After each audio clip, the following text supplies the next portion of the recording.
What a great motion it is put up by the member of Geraldton. So local governments are the level of government closest to people. They maintain the roads, run the pools, keep communities connected. In regional West Australia, the local shire is often the only institution standing between the community and real disadvantage. This motion recognises that contribution, but it also puts on record something that cannot be ignored: the way this government treats local governments, particularly smaller regional shires. It is not sustainable. Decisions are being made in Perth without consultation and without adequate thought for what they mean on the ground. And it is the local ratepayers who carry the consequences. I want to speak about some of those issues tonight. Acting Speaker, the Forest Products Commission's rates. To understand why this issue matters, you need to understand how the situation came about, because it did not happen by accident.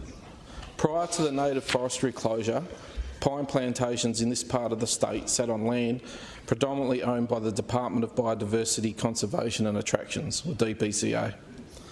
The Forest Products Commissions leased that land from DBCA, and it was leasing land rather than owning it. FPC paid rates to the local governments.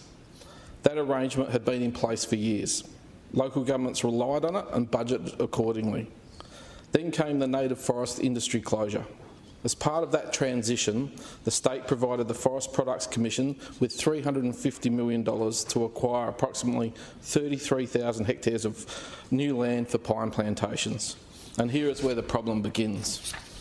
Under the Forest Products Act, the FPC is not required to pay rates on land that it owns outright.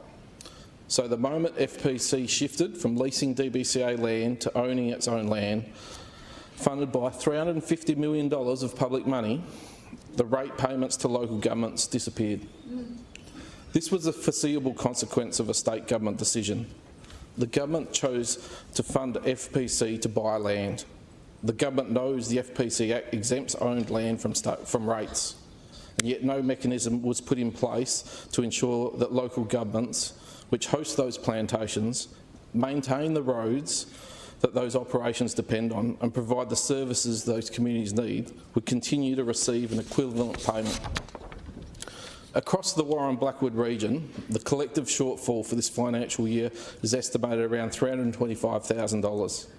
For the Shire of Boyartbrook alone, the exposure exceeded $135,000. That's around 3% of its total rate revenue. The Shire has advised that had it known before adopting its budget, rates would have needed to increase from 7% to approximately 10% just to stay balanced. Reserves for plant, buildings, recreation and bridges were drawn down. Community grants and local events were put under review. At one point, the Shire was forced to consider putting the local St John Ambulance Sub-Centre on notice about the continuation of its community membership arrangement. That is what a $135,000 budget hole looks like in a small regional community.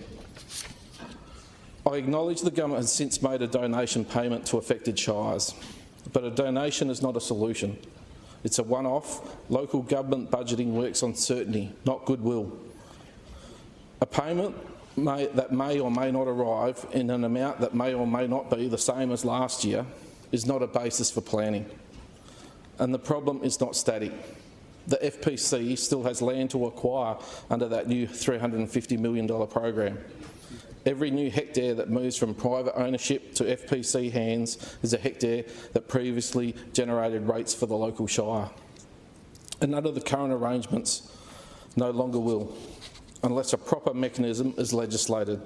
The gap will keep widening with every new land acquisition. Acting Speaker, changes to haulage rules have stripped local governments of the tools they once had to recover costs from those causing damage to local roads. In Boyartbrook, a single haulage route has caused road damage with repair costs estimated of around $323,000. That cost now falls on the Shire, and that plantation generating that haulage is not even in the Boyartbrook Shire. The trucks travel through, the damage stays, but the bill goes to the Shire. The state sets the haulage rules. The state manages the plantations, but regional ratepayers are picking up the bill. Either the costs either the cost recovery tools need to be restored to local government, or the state needs to fund repairs on roads damaged by its own plantation operations. In October 2024, Main Roads WA changed its traffic management company registration scheme, setting a mandatory minimum rate of $37.24 per hour for traffic controllers working on state roads. The state objective was to improve worker safety and employment conditions. Now, no one disputes that keeping road workers safe is important. That objective is right. But the way this scheme has been designed and applied in a textbook example of metropolitan policy rolled out across the state without adequate thought for what it means in regional communities. An entry-level traffic controller now attracts a base annual wage of around $73,000 to $78,000. Working a 50-hour week, that rises to over $116,000. For a major project on a busy metropolitan road, those costs may be proportionate. But for a small shire doing routine maintenance on a state road running through a regional town, they are not. The risk environment is different. The traffic volumes are different. The community's capacity to absorb the cost is different. The Meanjum Cherry Festival to close off the roads for the festival for one day are looking at a $17,000 traffic management bill, and that puts that whole festival at risk. The Shire of Management has raised this directly in relation to works on South Western Highway, a locally scoped job where the traffic management costs bore no relationship in the scale of actual risk or the work. The Shire's position is not that traffic management should be abandoned.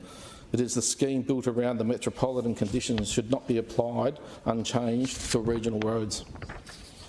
And the response from the Minister for Transport was that there are no plans to change the policy, no plans to introduce subsidies. The Shire was encouraged to keep talking to Main Roads. That is not a solution. This issue cuts across local governments right across regional West Australia. What is needed is a genuine review of how these requirements apply in regional settings. One that starts from an honest question: are they proportionate to the risk, or is it the one-size-fits-all standard designed from Perth and imposed everywhere else? Acting Speaker, local governments are not asking for special treatment. They're asking to be treated as partners. They want certainty, not one-off donations, and not budgets undermined after the fact. They want fairness, not to carry the cost of road damage caused by commercial activity that they cannot control. And they want proportionate regulation, not metropolitan traffic management standards applied unchanged to regional roads where the risk and the community capacity are completely different. And they want the state to accept that when a facility serves a regional community, the funding responsibility should reflect that. The Cook Labor government has failed on all of these counts and has designed policies in Perth for Perth and been surprised when they do not work in the regions. And local governments across the state do essential work, and they deserve better than this. And I commend the motion to the House.